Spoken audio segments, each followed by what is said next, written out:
তো ভাই আমাদের পরীক্ষায় এরকম একটা কোশ্চেন দেওয়া থাকবে। সেটা হলো IEEE 754। এটার ম্যাথগুলা তো এটার mainly floating point binary system. তো এগুলো কিভাবে সলভ করতে হয় সেটা আমি আজকে তোমাদের দেখাইতেছি। তো ফার্স্টে আমার যে জিনিসগুলো জানতে হবে, আহ, এইখানে আমার কোশ্চেনের যে প্রথম বিটটা দেওয়া থাকবে, প্রথম বিট এইটা, যেমন এখানে প্রথম বিট দেওয়া আছে 1। এটাকে বলে সাইন বিট, আর এটাকে বলে এক্সপোনেন্ট, আর এটাকে বলে ম্যান্টিসা বা ফ্র্যাকশন। হ্যাঁ, আর আমরা তো জানি সাইন বিট 1 হলে সেটা নেগেটিভ নাম্বার, আর যদি 0 হয় সেটা তোমার পজিটিভ নাম্বার। আর এটাকে বলে এক্সপোনেন্ট, আর এটাকে বলে ফ্র্যাকশন বা ম্যান্টিসা। তো এটার সলভটা আমি আজকে তোমাদের করে দেখাইতেছি কিভাবে করতে হয়। তো এইটা তো আমি তো বললাম এটাকে বলে তোমার সাইন বিট, এটা এক্সপোনেন্ট, আর এটা তোমার ম্যান্টিসা। তো ফার্স্ট অফ অল আমাদের যেটা জানতে হবে, আমাদের একটা ল আছে। তো লটা হলো তোমার এইটা, ঠিক আছে। -1 to the power s into M গুণন 2 to the power plus minus exponent. তো এমটা কি? এমটা হলো তোমার ম্যান্টিসা। এম দিয়ে বোঝাইতেছে তোমার ম্যান্টিসা, আর এক্সপোনেন্ট তোমার এইটা। তো আমাদের আর একটা কিছু জানতে হবে, আমাদের কোশ্চেনে ম্যাক্সিমামগুলাই থাকে 32 বিট। আবার আমাদের কোশ্চেনে ঘুরে সেটা 64 বিটেও আসতে পারে। তো আমাদের যেটা জানতে হবে, 32 বিটের জন্য বায়াস 127, আর 64 বিটের জন্য বায়াস 1023।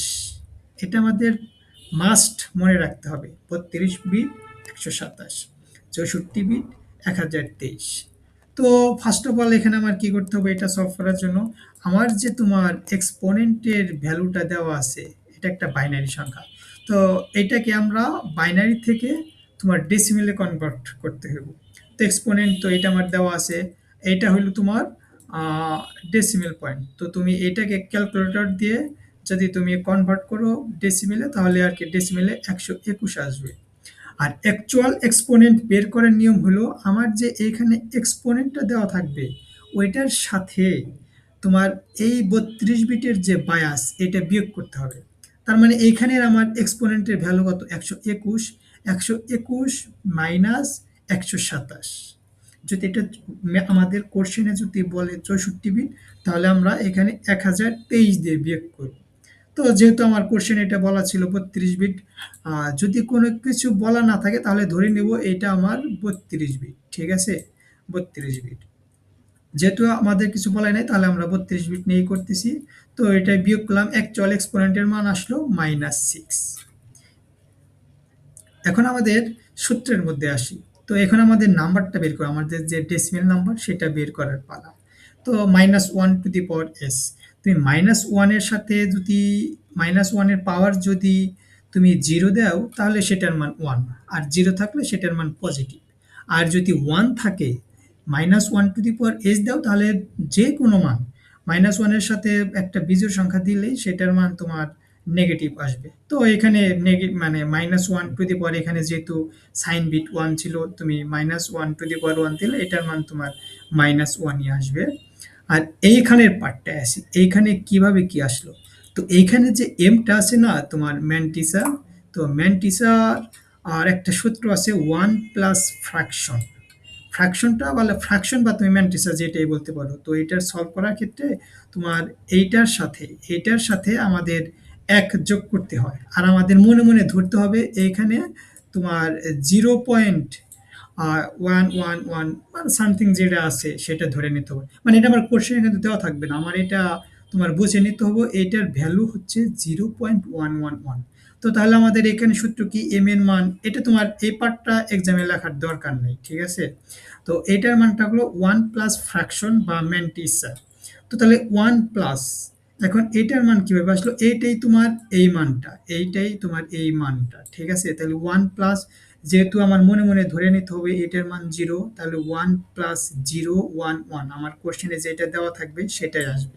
তো একের সাথে তুমি যেটা যোগ করো, জাস্ট সামনে একটা 1 যোগ হবে। বা তোমার যদি কনফিউশন মনে হয় তাহলে তুমি এটা ক্যালকুলেটর দিয়েও বের করতে পারো।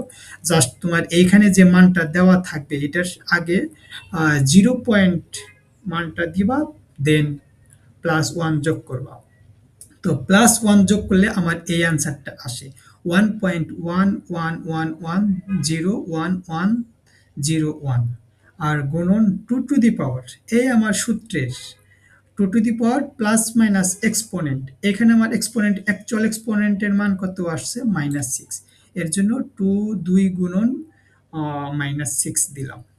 তো এখন এটা তো -1 আমরা তো আগেই বলছি, যদি -1 টু দি পাওয়ার 1 করি তাহলে -1 আসবে, আর যদি 0 থাকতো তাহলে প্লাস আসতো। এখন আমার মেন বোঝার বিষয় হলো তোমার এইখানে। তো অ্যাকচুয়ালি আমরা কি কাজ করতেছি, আমরা এখানে একটা সংখ্যা বের করব, নাম্বার বের করব, ডেসিমেল সংখ্যা বের করব। তো ডেসিমেল সংখ্যা বের করার ক্ষেত্রে আমরা এখন যে ধাপটা করব সেটা আমাদের মাস্ট মনে রাখতে হবে। তো এখন ভাই এটার অনেক নিয়ম আছে, এখন আমি তোমাকে যেহেতু সামনে পরীক্ষা, আমি তোমাকে জাস্ট শর্টকাট জিনিসটা শিখিয়ে দেবো, ঠিক আছে? এখন আমার প্রত্যেকটা ম্যাথেই এরকম একটা আসবে 1 পয়েন্ট সামথিং যেটাই আসে, ঠিক আছে? এখন আমার কোর্স আমি যেভাবে অ্যান্সারটা করব সেটা হলো, আমার এইখানে যতগুলা সংখ্যা আছে এইটাকে আমার বাইনারিতে রাখা যাবে না, এটাকে আমার ডেসিমেলে কনভার্ট করতে হবে।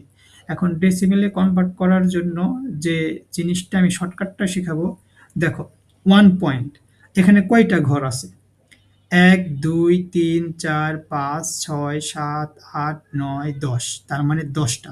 এখন আমি এই পুরা সংখ্যাটাকে দশমিক বাদ দিয়ে লিখব, তাহলে 1 1 1 1 1 এই লিখলাম 1 1, দেন 0 1 1 1 0 1 1 0 1।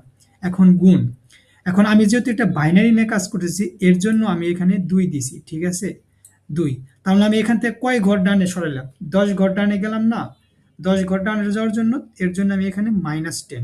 দেখো আবার দেখাই, ১ ২ ৩ ৪ ৫ ৬ ৭ ৮ ৯ ১০, এখানে আমি দশমিক দশমিক সংখ্যা থেকে ১০ ঘর ডানে গেছি। দেখো দশমিক সংখ্যা থেকে ১০ ঘর ডানে গেছি, এর জন্য আমি এখানে -10, যেহেতু আমার এটা বাইনারি সংখ্যা নিয়ে কাজ করতেছি এর জন্য আমি ২ গুণন -10 দিলাম।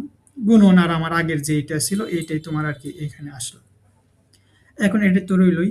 এখন আমার এটাকে আমি জাস্ট এটাই রেখে দিছি, এটা আমার এখন একটা পূর্ণ মানে দশমিক ভগ্নাংশ বাদ দিয়ে একটা সংখ্যা আসছে যা আমার একটা বাইনারি সংখ্যা। তো এটাকে আমি ইজিলি এটাকে আমি ডেসিমেল সংখ্যায় কনভার্ট করতে পারবো।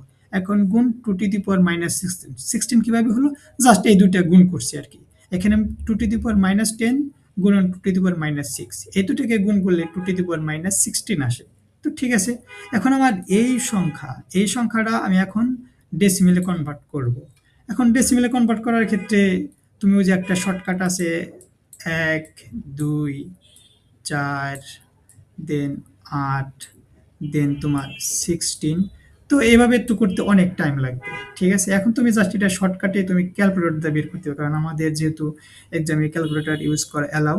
তো তুমি জাস্ট এই সংখ্যাটাকে তুমি বাইনারি থেকে ডেসিমেলে কনভার্ট করবা। তো তুমি যদি এটাকে ডেসিমেলে কনভার্ট করো তাহলে এটার মান আসে 2013, 2013 এটা আসবে ডেসিমাল সংখ্যায়, গুণন 2 টু দি পাওয়ার -16, এটা জাস্ট অ্যাড করছি। এখন তোমার কাজ হলো জাস্ট এই দুইটা গুণ করা ক্যালকুলেটর দিয়ে, আর 2013 গুণন 2 টু দি পাওয়ার -16 যদি দাও তাহলে দেখবা যে তোমার মান আসছে 0.03071। আর এই মাইনাসটা তো আমার এই যে এইটার জন্য আর কি মাইনাস আসছে। তো ম্যাক্সিমামই তোমার এক্সামে এরকম আসবে।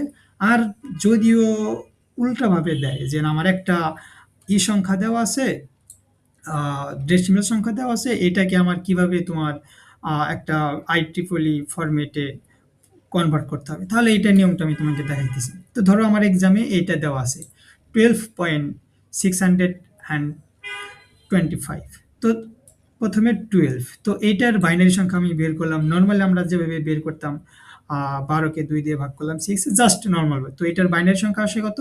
1100, এটা হলো আমার এটার বাইনারি 12 এর। এখন 0.625 এটার বাইনারি সংখ্যা কিভাবে বের করতে হবে? তাহলে যেহেতু আমার এটা বাইনারিতে, তাহলে 2 দিয়ে গুণ করতে হবে, 2 দিয়ে গুণ করলে আসে 1.25, এখন এই 0.25 এর সাথে আবার 2 গুণ করে জাস্ট নরমাল নিয়ম আমরা যে ইন্টারে শিখে আসছি জাস্ট ওইভাবে আর কি আমরা বাইনারি সংখ্যাটা বের করব। তো 0.625 এটার বাইনারি সংখ্যাটা আসে 101.101, এটা আসলো এইটা। এখন আমার পুরা সংখ্যাটার বাইনারি সংখ্যা কত আসে? 12 পয়েন্ট এত, এইটার বাইনারি সংখ্যা হচ্ছে আমার এত। ঠিক আছে, এখন আমার যে জিনিসটা বুঝতে হইব এইটা আছে। এখন এইটাকে আমার একটা, আমরা যে ফার্স্টে শিখছিলাম এখানে এই এম এর মানটা কি করতাম, 1 প্লাস ফ্র্যাকশন বা ম্যান্টিস। এখন আমার এই ফরম্যাটে আমার জিনিসটাকে আনতে হবে এরকম ভাবে এইটাকে।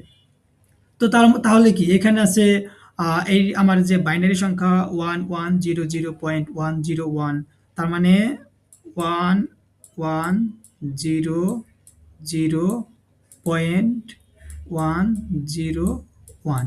এখন এটাকে আমার ওই ফরম্যাটে, তার মানে এখানে আগে জাস্ট আমার ওয়ানটা যোগ করতে হবে। এখন আমার যে সংখ্যাটা আসবে, এখন এখানে আমার আগে জিরো ছিল। এখন এই ফরম্যাটে আনার ক্ষেত্রে যে জিনিসটা আমার জানতে হবে সেটা হলো, আমরা কিন্তু আগের ম্যাথে এইখান থেকে পুরোটা নিয়ে আসছিলাম। এখানে একটা দশমিক সংখ্যা থাকলে পুরোটা নিতে আসলে যদি আমি ডান দিকে যাইতাম তাহলে মাইনাস বাড়তো। এখন আমি যেহেতু ডান দিক থেকে বাম দিকে আসতেছি, তার মানে এখন আমার এইখানে আমার দশমিক সংখ্যাটা এইখানে, তার মানে এখন আমার এইটা আনতে হবে তোমার এই জায়গায়। তো তাহলে কি এখানে কয় ঘর নিয়ে আসতেছি দেখো, 1 2 3, তাহলে 3 ঘর।